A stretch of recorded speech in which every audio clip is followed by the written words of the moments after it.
চক্ষুকে বেদরকারি বিষয়গুলো থেকে আমরা কি নিয়ন্ত্রণ রাখবো? আল্লাহ আমাকে তৌফিক দান করো, আমাদেরকে তৌফিক দান করো। কানকে বেদরকারি বিষয়গুলো থেকে আমরা নিয়ন্ত্রণ রাখবো, মুখকে বেদরকারি বিষয়গুলো থেকে আমরা নিয়ন্ত্রণ রাখবো। সত্যের আলোকিত জামা মিথ্যে কি পরিধান করছে, আর মিথ্যার অন্ধকারের কালো কাপড়, গান্দা কাপড় সত্যের উপরে আবরণ আসি গেছে। চিন্তা করি দেখেন আমরা কেমন এক পরিবেশ পরিস্থিতির মধ্যে আছি। একটা ঘটনা ঘটছে, দেখবেন সত্যটার নামও নাই, মিথ্যার প্রচারের শেষ নাই। সত্য যে ঘটনাটা ঘটছে সেটার কিছু নাই, আর মিথ্যার অপপ্রচার, প্রচার প্রচারণার কি নাই, শেষ নাই। সবার হাতে হাতে কি ওটা চলে গেছে। এখন সত্য কেউ যদি হাজারো কসম খায়, যদি চিৎকার করে বলে, কিন্তু এই সত্য আর সত্য হিসাবে কি থাকে না।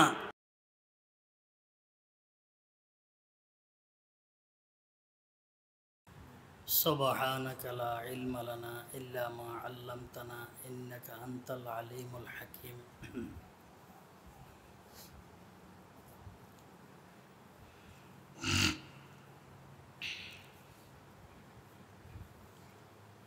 অসুস্থতার সময়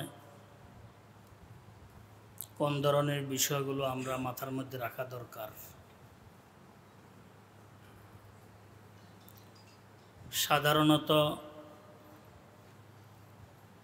দুইটি সময় মানুষের মধ্যে পরিবর্তন আসতে থাকে।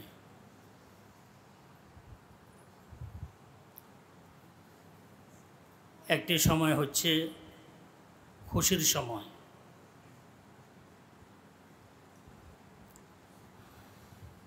তখন আহকামে শরায়ের সাধারণত পাবন্দি আমরা করি না।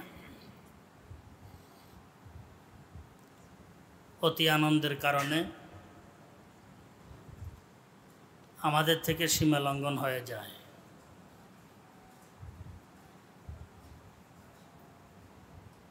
এই কারণে অট্টহাসি দিয়ে হাসাটা, অট্টহাসি, এটা শরীয়তে নিষিদ্ধ আছে।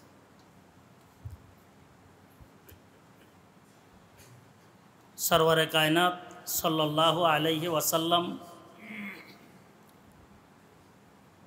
দাইমাল ফিক্র মুতাওয়াসিল আল আহজান তবিলা সমত, তিনটি বিষয় আমাদের জন্য জরুরি।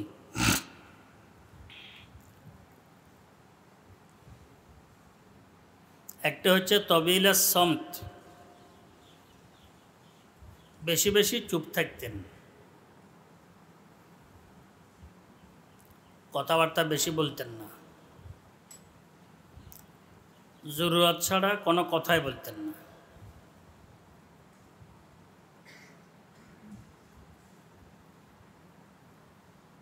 অধিকাংশ সময় চুপ থাকার বিষয়টিকে গ্রহণ করতেন।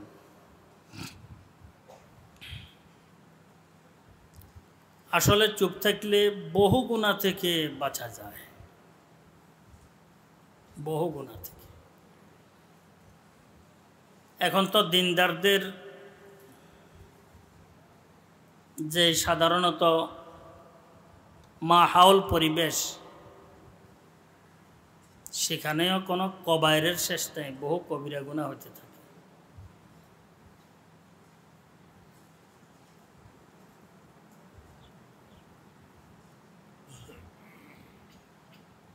মাজমাউস সোলাহা বর্তমান পরিবেশ প্রেক্ষাপটে, আল্লাহ আমাকে ক্ষমা করেন, আমি নিজের হিসাবে বলতেছি, যেটা আমরা লেবাস দাঁড়িয়ে আছি, লেবাসের সোলাহা আছে, এটা মাজমাউল কাবায়ের হইয়া যায়। গীবত, শেকায়েত, মিথ্যা অপবাদ, কুআলোচনা, অতিরঞ্জিত কথাবার্তা, অতিরিক্ত কথাবার্তা, বেদরকারি কথাবার্তা, এগুলা সাধারণত আমাদের থেকে বেশি হইতে থাকে।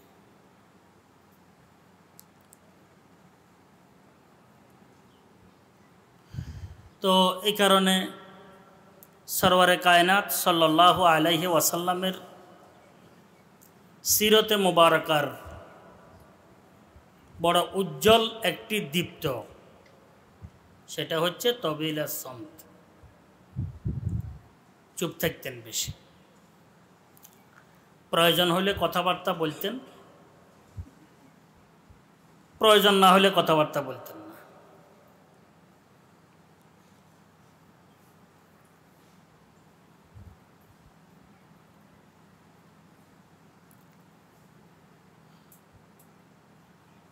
চুপ থাকার বিষয়টি যদি আমরা গ্রহণ করতে পারি বর্তমান পরিবেশে, প্রেক্ষাপটে, বহু রকমের গুনাহ থেকে নিষ্কৃতি পাওয়াটা সহজ যদি চুপ থাকতে পারি। গীবতের গুনাহ কত বড় গুনাহ!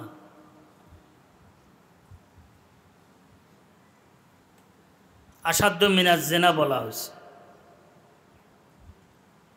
মিথ্যার গুনাহ কত বড় গুনাহ! মিথ্যাকে সামনে পৌঁছানো কত বড় গুনাহ! ধারণা করে কথাবার্তা বলা কত বড় গুনাহ! বদগুমানির কারণে বদজুবানি এসে যায় কত বড় গুনাহ!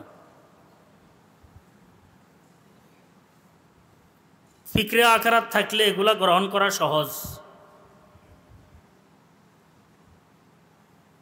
আর যদি ফিকরে আখিরাত দিলের মধ্যে জাগ্রত না থাকে তো এই সমস্ত গুনাহগুলো থেকে বাঁচাটা বড় কঠিন।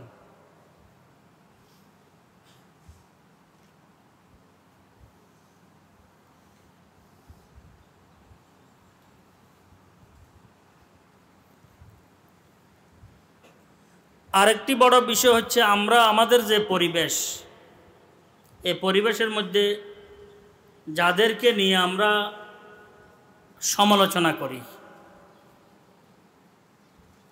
আমরা আমাদের পরিবেশের যারা মোটামুটি দিনদার, নামাজি, আমলদার, জাহেরিভাবে মসজিদের সাথে সম্পৃক্ত, মাদ্রাসার সাথে সম্পৃক্ত, আলেম ওলামাদের সাথে সম্পৃক্ত, তা আমরা গীবত করলে আমাদের সমমানের বাইদের গীবত করি আমরা। এটা কিন্তু আরো আফসোসের বিষয়। কোনো বিজাতির গীবত হয় না, জায়েজ হিসাবে বলতেছি না, অর্থাৎ গীবত বিজাতির হলে তারপরেও মনে আশা মানে মনকে বোঝানো যায় যে বিজাতিদের গীবত আমি করতেছি, হয়তো আরেকজনের দিল হয়তো ঠিক হবে, কিন্তু পরিতাপের বিষয় আমরা গীবত করি আমাদের মতো যারা আছি তাদের। আমরা ওলামারা ওলামাদের গীবতের সাথে সম্পৃক্ত, তলাবারা তলাবাদের গীবতের সাথে সম্পৃক্ত, ছাত্ররা নামাজিদের গীবত করতে থাকি, হাজি সাহেবানদের গীবত করতে থাকি। কারণ অন্যের সাথে তো আমাদের উঠা বসা নাই, উঠা বসা তো আমাদের মতো যারা আছে এদের সাথে বেশি থাকে। তো আমরা আমাদের এই গীবত শেখায়ত বেশি করতে থাকি। এটা কিন্তু বড় আফসোসের বিষয়। আবার বড় বিষয় হচ্ছে দিলের মধ্যে যদি কোনো রকমের একটু দূরত্ব থাকে কারো ব্যাপারে, তার গীবত খুব মজা লাগে, খুব স্বাদ লাগে, গীবত করতে খুব ভালো লাগে, তার কাছে শুনতেও ভালো লাগে, করতেও ভালো লাগে। অথচ গীবত বড় ধরনের একটি কবিরা গুনাহ, তাও বন্দার হক নষ্ট করা, বন্দার হক নষ্ট করা। আর যে নাকি কোনো বন্দার ইজ্জত নষ্ট করে, খাজালাহুল্লাহু ফিদ দুনিয়া ওয়াল আখিরাহ, হাদিসের মধ্যে আছে তাকে আল্লাহ পাক দুনিয়া এবং আখিরাতের মধ্যে জলিল করে দিবেন। তো যেখানে আল্লাহ পাক নিজে জলিল করবেন, ওই বন্দার আর ইজ্জত রক্ষার কেউ থাকবে? কেউ তো আর থাকবে না। শুধু তা নয়, ফিদ দুনিয়া ওয়াল আখিরা বলছেন সরওয়ারে কায়নাত সাল্লাল্লাহু আলাইহি ওয়াসাল্লাম। দুনিয়ার মধ্যে আল্লাহ পাক বেইজ্জত করবেন, আখিরাতের মধ্যে বেইজ্জত করবেন। চিন্তা করে দেখেন গীবতের গুনাহ কত মারাত্মক গুনাহ। এরপরে মিথ্যা হইলে তো আর কোনো কথাই নাই।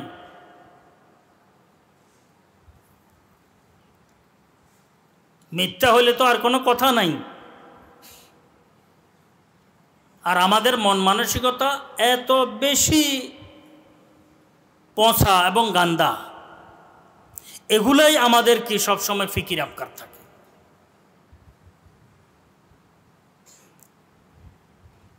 সামান্য একটু দিলের বদগুমানির কারণে বদজবানি শুরু হইয়া যায়, বদলিসানি শুরু হইয়া যায়। একটু বদগুমানি, তার সাথে আমার সাথে একটু কি আছে, বদগুমানি আছে, রেশারেশি আছে, বসে বদজবানি বদলেসানি শুরু হইয়া গেছে।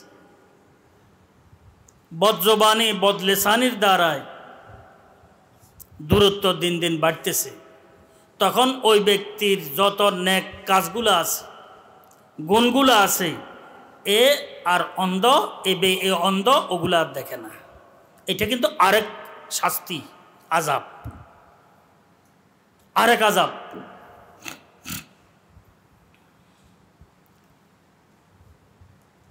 দূরত্ব যদি কারো সাথে হয়ে যায়, তখন সে ওই ব্যক্তির গুণগুলো আর দেখে না, দোষগুলাকে দেখতে থাকে। যদি হাজারের মধ্যে একটি দোষ হয়, এটা তার কাছে বিশাল দোষ। 999টি গুণ কিছু নাই তার কাছে। তাহলে ফিকরে আখিরাত আমাদের মধ্যে কতটুকু আছে একটু চিন্তা করা দরকার।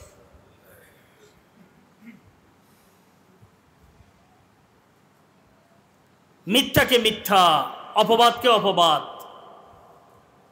অপপ্রচার অপপ্রচার এমনভাবে হয়, শেষ পর্যন্ত আন্তরিকতা বলতে কিছু নেই। দূরত্ব আর দলাদলি এগুলা ছাড়া গীবত আর শেকায়েত, কারে কত কিছু হোক, যত কিছু হোক, যত সুরতে হোক, প্রতিপক্ষকে আমাকে গায়েল করতে হবে, বেইজ্জত করতে হবে, উঠে পড়ে লেগে যায়। কিন্তু আল্লাহ পাক তো একজন আছেন। এই কারণে নফসের মোহ অনুযায়ী, চাহিদা অনুযায়ী যে চলতে থাকে সাধারণত, সে আল্লাহ পাকের অস্তিত্বকেও একসময় নাউজুবিল্লাহি মিন জালিক ভুলে যায়। এই মনে করছে সব কিছু আমি করতেছি, তারে শেষ করব আমি, তাকে ধ্বংস করে দিব আমি, তার অস্তিত্ব বিলীন করে দিব আমি, তাকে এখান থেকে তাড়ায় আমি ছাড়ব। সব কিছু চুপ না থাকার কারণে, চুপ না থাকার কারণে। এই কারণে হুজুর আকরাম সাল্লাল্লাহু আলাইহি ওয়াসাল্লামের জীবনের সিরতে মুবারাকার বড় একটি উজ্জ্বল শিক্ষা হচ্ছে তাবিল আস-সামত। জরুরত না হলে কোনো কথা বলতেন না, কোনো কথাই বলতেন না। জরুরত হয়েছে কথা বলতেন, যে কথার মধ্যে হয়তো দুনিয়ার উপকার, না হয় আখিরাতের উপকার, এছাড়া আর কোনো কথা নেই। 5টি হাদিস, 5 লক্ষ হাদিস থেকে নির্বাচন করছেন, প্রসিদ্ধ আছে ইমামে আবু দাউদ রহমতুল্লাহ আলাইহি। কিন্তু এর পূর্বে ইমামে আজম আবু হানিফা রহমতুল্লাহ আলাইহি থেকে এটা বর্ণিত আছে। ইমামে আজম রহমতুল্লাহ আলাইহি এই 5টি হাদিস সমুদ্র থেকে নির্বাচন করছে। তার মধ্যে একটি হাদিস, আলামাতু ইরাজিল্লাহি তাআলা আনিল আবদ ইশতিগালুহু বিমা লা ইয়ানি।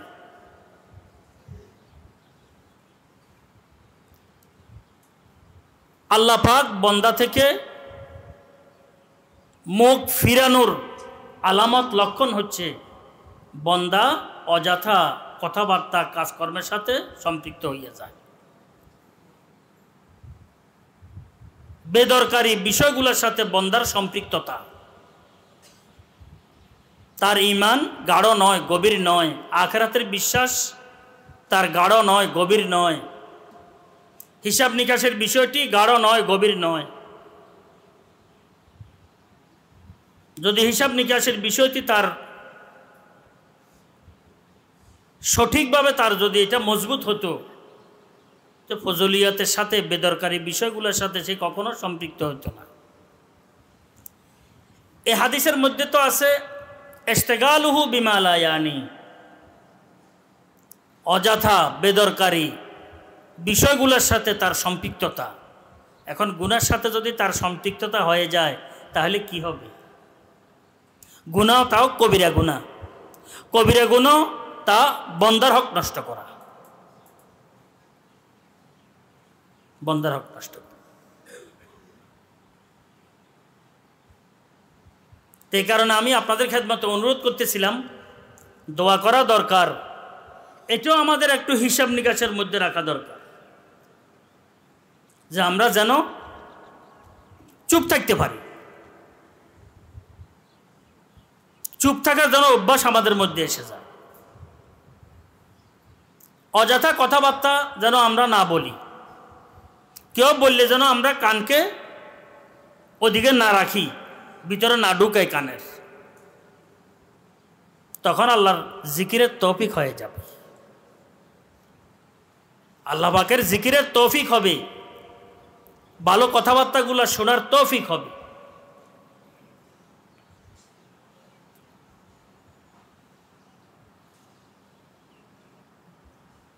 যাই হোক, আমি আপনাদের খেদমতে অনুরোধ করতেছিলাম যে হুজুরে আকরাম সাল্লাল্লাহু আলাইহি ওয়াসাল্লামের সিরাতে মুবারাকার মধ্যে উজ্জ্বল একটি শিখা, সেটা হচ্ছে বেশি চুপ থাকতেন, লম্বা সময় চুপ থাকতেন, বেদরকারি কোনো কথাও বলতেন না, কাজও করতেন না। আমরা আমাদেরকে এই অভ্যাসে অভ্যস্ত করার চেষ্টায় লেগে থাকা আমাদের দরকার। আল্লাহ আমাদেরকে তৌফিক দান, বেদরকারি বিষয়গুলো থেকে চুপ থাকা। এখন পরিবেশ প্রেক্ষাপট এত বেশি গোলাট, একেবারে গোলাটে, বিভিন্ন রকমের কথাবার্তা, প্রচার প্রচারণা, জরুরি গায়রে জরুরি, দরকারি বেদরকারি, সঠিক বেঠিক, সত্য মিথ্যা, কোনো যাচাই নাই, সবগুলো আমাদের সামনে ভাসমান। এখন সবগুলো আমাদের সামনে ভাসমান, প্রত্যেকটা ব্যক্তির সামনে ভাসমান। এখন নিজেকে বেদরকারি বিষয়গুলো থেকে রক্ষা করা এখন সময়ের চাহিদা, সময়ের চাহিদা। এই কথাটি স্মরণ রাখা দরকার যে ক্ষেতের মধ্যে ফসলের চাইতে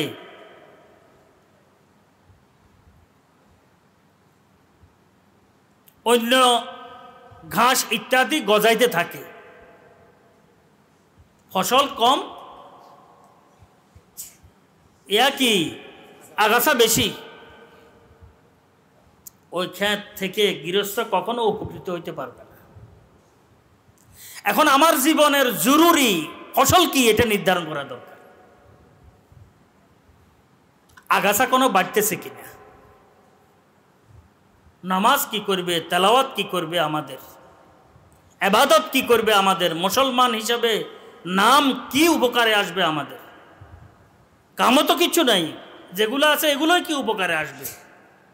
কারণ আমাদের আগাছা বেদরকারি বিষয়গুলা আমাদের চোখের ক্ষেতের মধ্যে বেশি, কানের ক্ষেত্রে বেশি, মুখের ক্ষেত্রে বেশি, দিলের ক্ষেত্রে বেশি, মুআমালা মুআশারা লেনদেনের ক্ষেত্রে বেশি,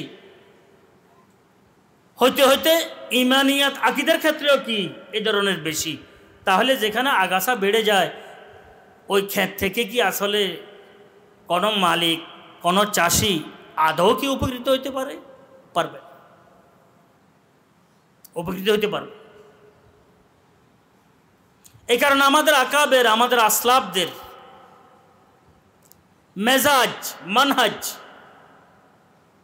সেটা হচ্ছে নিজেকে বেদরকারি বিষয়গুলো থেকে, গুনাহ তো গুনাহে, সেটা প্রশ্ন আসে না, বেদরকারি বিষয়গুলো থেকে নিজেকে দূরে রাখা।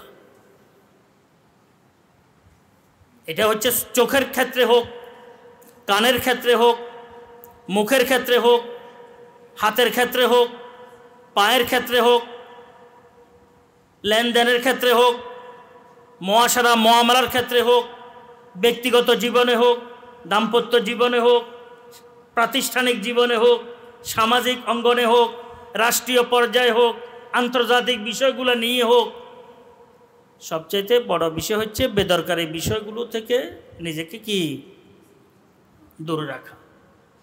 একসময় তো আসলে শুধু মানুষ নিজের ব্যক্তিগত বিষয়গুলো নিয়ে সে চলত, বাইরের বিষয়গুলা এমন তার সাথে কোনো কি সম্পৃক্ততা বাইরের বিষয়গুলো ছিল না। যোগাযোগের দূরত্বের কারণে কোনো একটি কথা পৌঁছাইতে হইলে, দাওয়াত পৌঁছাইতে হইলে সেখানে যাইতে হইত। চিঠি একটা পাঠালে 15 দিন লাগতো যেতে, এক সপ্তাহে এমনি লেগে যেত। এটা পাঠায় আরেকটা পৌঁছাইতে 2 সপ্তাহ, 15-20-25 দিন এমনি চলে যেত। আর এখন তো এটা বাংলাদেশের কথা বলছি, এক জেলা থেকে আরেক জেলার কথা বলছি। এখন তো একদম দূরে যেই আমাদের বিপরীতে রাষ্ট্র, সাধারণত আমেরিকা বলা হয়, এখান থেকে মুহূর্তের মধ্যে চলে আসতেছে, হ্যালো আসসালামু আলাইকুম, ওয়ালাইকুম আসসালাম, শুরু হয়ে গেছে। কি ঘটতেছে কি না ঘটতেছে, সঠিক বেঠিক, ভালো মন্দ, অতিরিক্ত অতিরঞ্জিত, সব বিষয়গুলো সামনে চলে আসতেছে। এখন আমরা বেদরকারি, গুনাহ তো গুনাহের সাইলাব, অযথা বিষয়গুলোর সাইলাবের মধ্যে আমরা হাবুডুবু খাচ্ছি। চিন্তা করলে বুঝবেন কথাটি, কিন্তু হাবুডুবু খাচ্ছি। আগে এখানে মুরব্বীরা যারা আছেন, বয়স যারা আছেন, আমরা আর ভাই হাজি সাহেব আছেন, উনি তো আসলে বাইরে ছিলেন বেশি। আমরা এই সমস্ত গ্রামে গঞ্জে আপনি ঘন্টাকে ঘন্টা হাঁটেন, একটি মহিলাও নজরে পড়তো না। যুবতী তো দূরের কথা, গৃহস্থর বউ তো দূরের কথা, একটা বৃদ্ধা মহিলাও নজরে পড়তো। এমনকি স্বচ্ছ পরিষ্কার ছিল আমাদের এলাকার কথা বলছি। আর এখন আপনার কদমও মনে হয় বাদ যায় না, কথাটি বুঝতে পারছি। তাহলে আমরা হাবুডুবু খাচ্ছি কিনা দেখেন। আগে দোকানগুলোর মধ্যে আমরা লস্করহাটে, আমরা তো লস্করহাট মাদ্রাসা পড়ালেখা করছি, লস্করহাটটা ফেনীর পূর্বাঞ্চলের সবচেয়ে বড় বাজার। মঙ্গলবার আর শনিবার বাজার মিলত, আর এমনি সাধারণত কিছু খোলা থাকতো। প্রত্যেকটি দোকানদার তার দোকানের মধ্যে একটা কোরআন শরীফ রাখা আছে। খরিদার আসছে, হয়তো বেচা কিনা করতেছে, আর নইলে এটা পড়তেছে, কোরআন শরীফ তেলাওয়াত করতেছে। এখন ওই জায়গাটি দখল করছে কি মোবাইলে। এখন বহু সময় খরিদার খাড়াই আছে, উনি মোবাইলের সেটা শেষ করা ছাড়া খরিদারের সাথে কথা বলতেছে। আবার বহু সময় খরিদারও হেতে দাঁড়া, আবার এখানেও মোবাইল চাইতে আছে। মানে এক হাবুডুবু খাইতেছি আমরা গুনাহের সমুদ্রে। বন্যা, ঘূর্ণি, অযথা কাজকর্মের সমুদ্রে আমরা ঘোরাফেরা, মানে ঘুরপাক খাচ্ছি, ঘুরপাক। এর ভিতর দিয়ে কেউ যদি আল্লাহ কারো টিকে তো টিকলো, না হলে টিকাটা বড় কি কঠিন। क्या मदरसा वालों की तगोद, की लेबास वाला की लेबास ছাড়া, কি নামাজি কি বেনামাজি, কি হাজি কি গাজী, সবাই একই অবস্থার মধ্যে আছে। বরং আমার তো মনে হয় যত নবীনদের যত দিনদারির কথা আমরা সামনে আসতেছে, এদের বক্তব্য, এদের মন্তব্য, এদের বক্তৃতা, এদের কথাবার্তা, ওনাদের আমাদের এই পরিবেশের মধ্যে আরও এই বিষয়গুলো বেশি। এই বিষয়গুলো কি খুব বেশি। তা আখিরাতের আমাদের কি, আখিরাতে কি হবে আমাদের? এই কারণে আমরা প্রতিশ্রুতিবদ্ধ হওয়া দরকার, চুপ থাকার বিষয়টিকে আমলে নেওয়া দরকার, চক্ষুকে বেদরকারি বিষয়গুলো থেকে আমরা কি নিয়ন্ত্রণ রাখবো। আল্লাহ আমাকে তৌফিক দান করো, আমাদেরকে তৌফিক দান করো। কানকে বেদরকারি বিষয়গুলো থেকে আমরা নিয়ন্ত্রণ রাখবো, মুখকে বেদরকারি বিষয়গুলো থেকে আমরা নিয়ন্ত্রণ রাখবো, পাকে বেদরকারি বিষয়গুলো যেখানে দরকার নেই সেখানে যাব না, আমি হাঁটাচলা করব না, ওগুলো থেকে নিয়ন্ত্রণ রাখবো। পেটকে নিয়ন্ত্রণ রাখবো, যেখানে গেলে আমার পেটের মধ্যে কিছু মিলবে কিন্তু গ্যাঞ্জাম বেশি, গোজামিল বেশি, ওগুলো থেকে আমি নিজেকে কি নিয়ন্ত্রণ রাখবো। ফিকির নিয়ন্ত্রণ রাখার চেষ্টা করব, স্বচ্ছ রাখার চেষ্টা করব। মনকে, তনকে, সবগুলো এই ধরনের বেদরকারি বিষয়গুলো থেকে বাঁচা রাখার চেষ্টা করব। মুআমালা, মুআশারা, হইতে সব কিছু। আবার আগে ক্ষেত্র ছিল, আমি বলতেছিলাম সীমিত, একজন মানুষ হয়তো এই নিজের জীবন নিয়ে চলত, এরপরে বিয়ে শাদী হইলে হয়তো দাম্পত্য জীবন, ছেলে মেয়ে হইলে তো পারিবারিক জীবন, কয়েকটি বাড়ি মিলে একটা সামাজিক জীবন ছিল।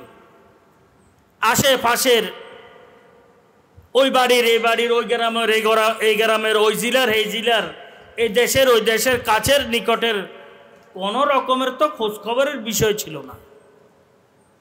আর এখন সবগুলো আমরা হাবুডুবু খাইতেছি, সবগুলো হাবুডুবু খাইতেছি। ঘটনা যেখানে ঘটছে,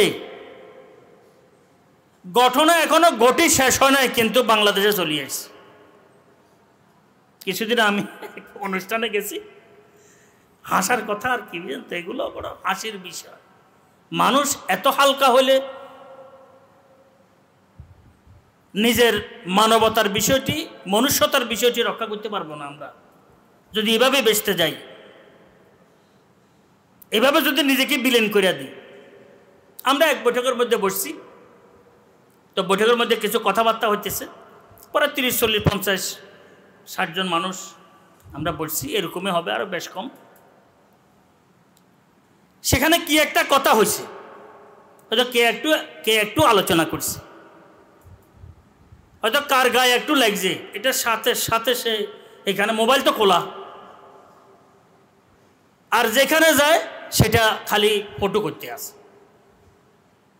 ভিডিও করতে আসে, সেটা সেভে রাখতেছে, প্রচার করতে আসে। এনে সাথে সাথে সেখানে আমরা কথাবার্তা বলতেছি, একজনে বলতেছে কি, আমার এখানে আমাদের অনুষ্ঠান সম্পর্কে কথাটি কীভাবে আসে গেল, যে অমুকের ব্যাপারে বলে হে মানে হে নাকি বেইজ্জত হয়েছে। বৈঠকের মধ্যে এখনো বৈঠক চলে, কথা বুঝছেননি? আর জানি আমার এখানে তো আসে গেছে, বুঝছেননি? 3-4 জনকে আমার এখানে তো আসে গেছে, এটা কিভাবে হইল? এখন নম্বর তালাশ করতে দেখা যায় যে বসার মধ্যে যিনি একজন ছিলেন, উনি এগুলোর সাথে সাথে কি প্রচার করতে গিয়ে এখানেও প্রচারিত হয়ে গেছে, উনি সামনে আসে গেছেন যে আপনি তো করছেন এটা, কেন করছেন এটা? তখন প্রশ্ন উত্তর চলতেছিল। আমি বলতেছিলাম আসলে দেখেন অবস্থাটা কি, কোনো একটি বিষয় মাটিতে পড়ার আগে এটা বাতাসে উঠতে থাকে, তাহলে আমরা কত রকমের বিষয়গুলার ভিতরে আমরা আসে চিন্তা করি। দেখেন, আমরা তো খুশি আসলে আমরা উন্নতি, অগ্রগতি, প্রগতি, আরও যত রকমের গতি আছে, বিদ্যুৎ গতিতে আমরা অগ্রসর হচ্ছি, কিন্তু আদৌ কি মানবতার উন্নতি হচ্ছে? আদৌ কি আন্তরিকতার উন্নতি হচ্ছে?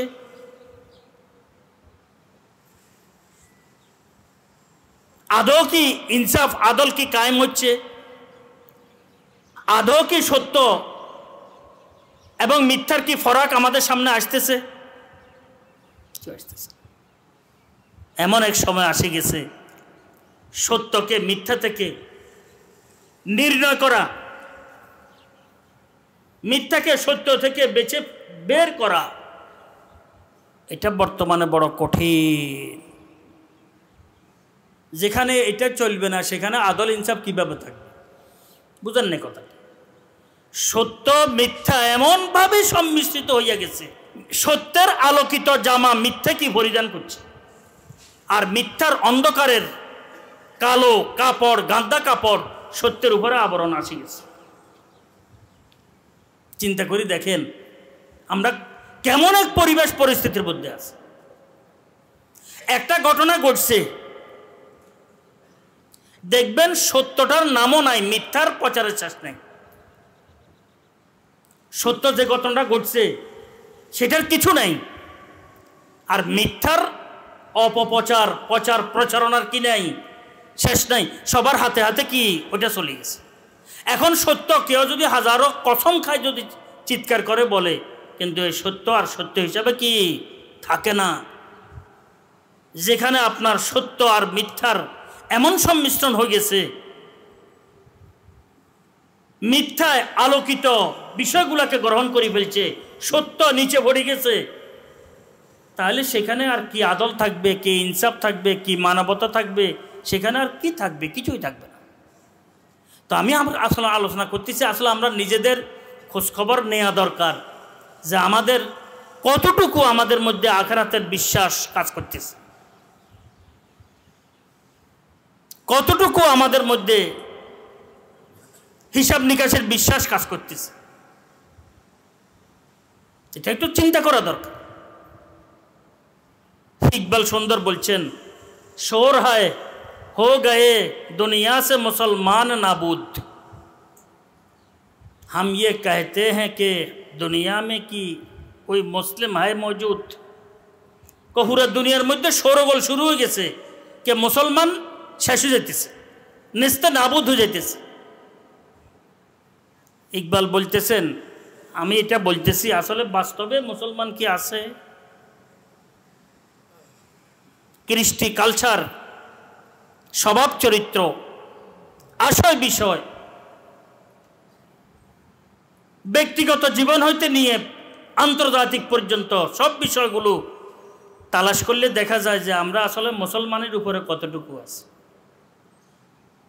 ওয়াজা মে তুম হো নাসারা ও তামাদ্দুন মে হুনুদ, ये मुसलमान है जने देख के शर्माए यहूद। এমন মুসলমান যাদেরকে দেখে ইহুদিরাও শর্মায়, লজ্জা পায়। কি মুসলমান? তো আমি আপনাদের খেদমতে আলোচনা করতেছিলাম, আসলে মুসলমান আল্লাহ পাক আমাদেরকে ঈমান দান করছেন, আমরা মুসলমান। কিন্তু ইয়াদ রাখা উচিত যে মুসলমানে কতটুকু আমরা পালন করতেছি, আমাদের মধ্যে বদ্ধমূল, আমার কথায় কি প্রমাণ করে, আমার শুনায় কি প্রমাণ করে, আমার দেখায় কি প্রমাণ করে, আমার ভাবায় কি প্রমাণ করে, আমার চলায় কি প্রমাণ করে, আমার লেনে দেনে মুআমালা মুআশারায় কি প্রমাণ করে, তো বুঝে আসে না জিনিসগুলো। আল্লাহ আমাদেরকে সঠিক ঈমান, আমল, আকীদা দান করেন, ধরে রাখার তৌফিক দান করেন। আসলে তো চিন্তা করলে বড় ধরনের পেরেশান। আসল আর নকলের মধ্যে এমন সংমিশ্রণ হইয়া গেছে, নকল থেকে আসলকে বের করা, আসল থেকে নকলকে দূরে রাখা, এটা আদৌ কি সম্ভব? বর্তমানে কি নয়, আদৌ সম্ভব এমন হয়ে গেছে। নকলে আসলের লেবাস পরি চকচকাইতেছে, আর আসল নকলের তলে পড়ে তার জিহ্বা বাইরে গেছে, শেষ অবস্থা তার আসল নকলের তলে চাপা পড়ে, এমন অবস্থা হচ্ছে। সব বিষয়গুলো সাধারণত এমন। আমি আসলে আলোচনা করতেছিলাম যে আমরা তো এমন এক জাতি, যে জাতি পুরা দুনিয়ার মধ্যে আল্লাহর রহমতে আমাদের প্রসিদ্ধির শেষ নেই, মুসলিম জাতি। কিন্তু ঐতিহ্য বৈশিষ্ট্যকে ধরে রাখা এটা হচ্ছে আমাদের জন্য অতীব জরুরি। তার মধ্যে একটি বিষয় হচ্ছে তবিল আসসামত, চুপ করে থাকা বিষয়। এটা হচ্ছে মেন বিষয়। এক ঘটনা আমার স্মরণে পড়ছে। আসলে বিজাতিদের মধ্যে বড় শিক্ষিত আছে, চিন্তাবিদ আছে। এক হাকিমের ঘটনা, একটি জায়গা নিয়ে ইন্ডিয়াতে কেস মামলা হয়েছে। সেখানে মুসলমান দাবি করে মুসলমানের জায়গা মসজিদ করবে, হিন্দুরা দাবি করে হিন্দুদের জায়গা মন্দির বানাবে। এটা নিয়ে মোকদ্দমা হয়েছে।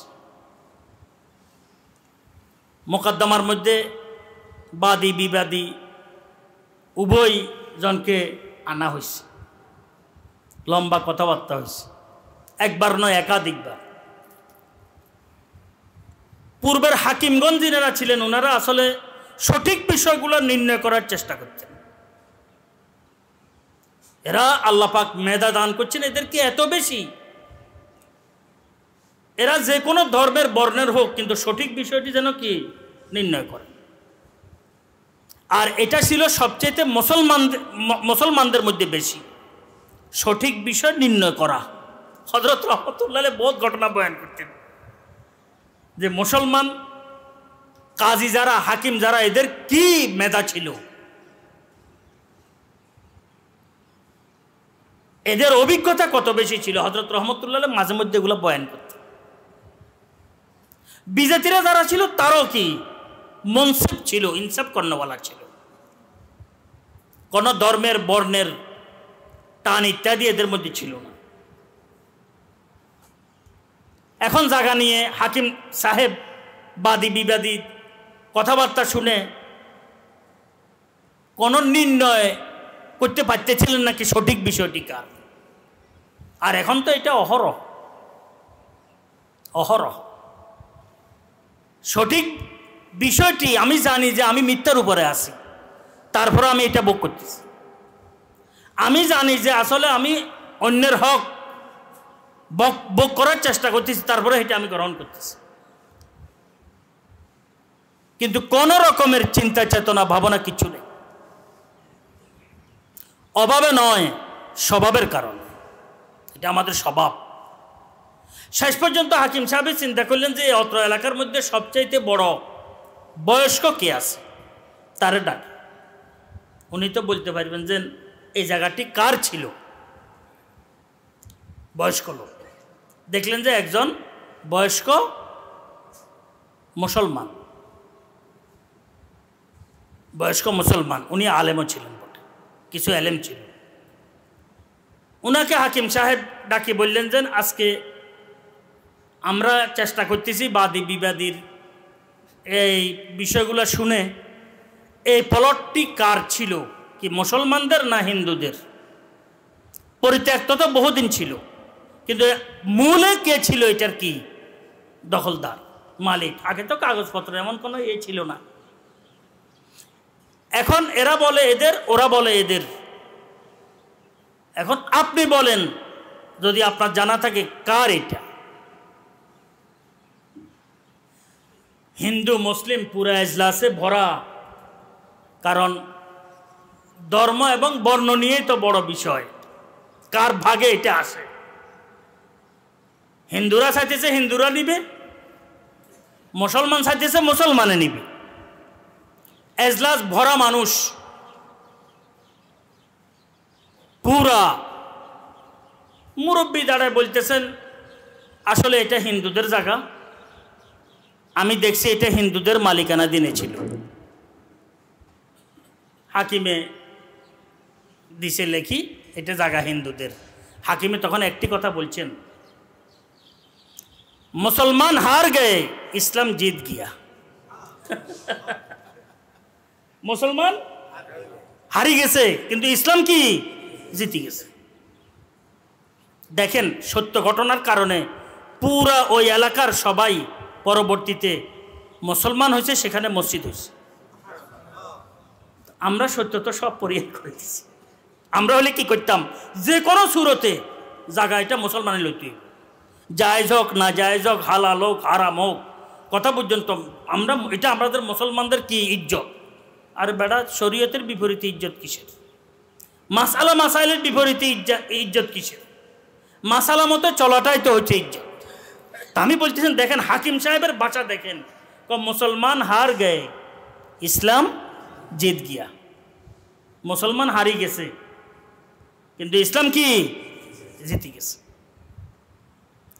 মেধাকে এরকম চিন্তা করি দেখেন, কথা বলছেন। মুসলমান হার গে, ইসলাম জিত গে, মানে এমন মেধা। তো আমি আপনাদের খেদমতে অনুরোধ করতেছিলাম যে আসলে সঠিক বিষয় বেঠিক এমনভাবে সম্মিশ্রণ ঘটে গেছে বর্তমানে, নকল আর আসল এমনভাবে সম্মিশ্রণ ঘটে গেছে, মিথ্যা আর সত্যের মধ্যে এমনভাবে কি মিশ্রণ হয়ে গেছে। বর্তমান পরিবেশ প্রেক্ষাপটে এগুলা থেকে বাঁচাটাও বড় ধরনের কি কঠিন পরীক্ষা।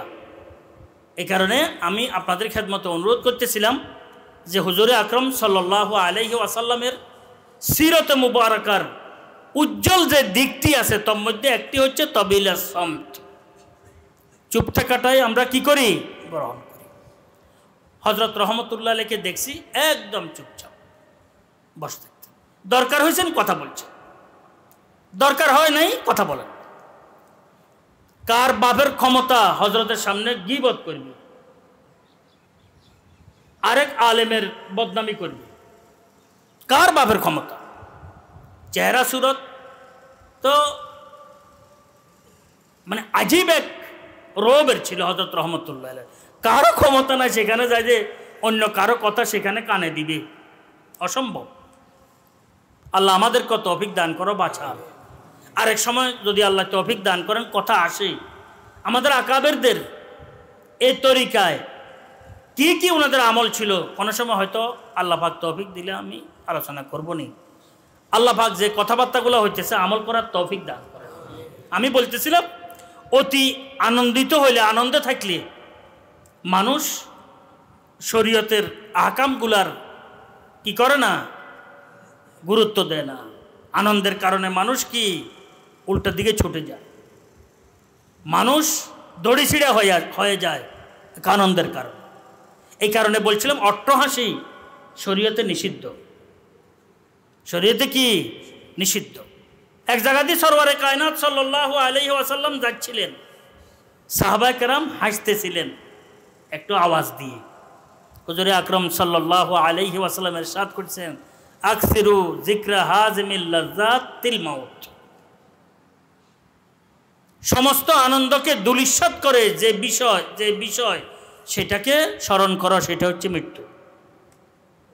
যত রকমের আওস, আনন্দ, উল্লাস, শক্তি, সামর্থ্য, মেধা, মানসিকতা সবগুলা যে বিষয় কি করে নস্যাৎ করিয়া দেয়, সে বিষয়টি হচ্ছে কি মৃত্যু। মৃত্যুরে বেশি বেশি স্মরণ করে। যার দিলের মধ্যে মৃত্যুর ভয় থাকে, আখিরাতের বিষয়গুলো বদ্ধমূল থাকে, হিসাব নিকাশের বিষয়গুলো তার ইয়াকিন পুরোপুরিভাবে ইয়াকিন থাকে, আল্লাহর দরবারে দাঁড়াইতে হবে পুরোপুরিভাবে তার ইয়াকিন আছে, তো অবশ্যই তার জন্য অযথা বিষয়গুলো থেকে বেঁচে থাকা এবং বেদরকারি বিষয়গুলো থেকে নিজেকে নিয়ন্ত্রণ রাখা তার জন্য সহজ হয়ে যায়। আল্লাহ পাক আমাকে আমাদেরকে তৌফিক দান করেন। ওমা তৌফিকুনা ইল্লা বিল্লাহ, লা হাওলা ওয়ালা কুওয়াতা ইল্লা বিল্লাহ। সুবহানাল্লাহি ওয়া বিহামদিহি, সুবহানাকাল্লাহুম্মা ওয়া বিহামদিক, আশহাদু আল্লা ইলাহা ইল্লা আনতা আস্তাগফিরুকা।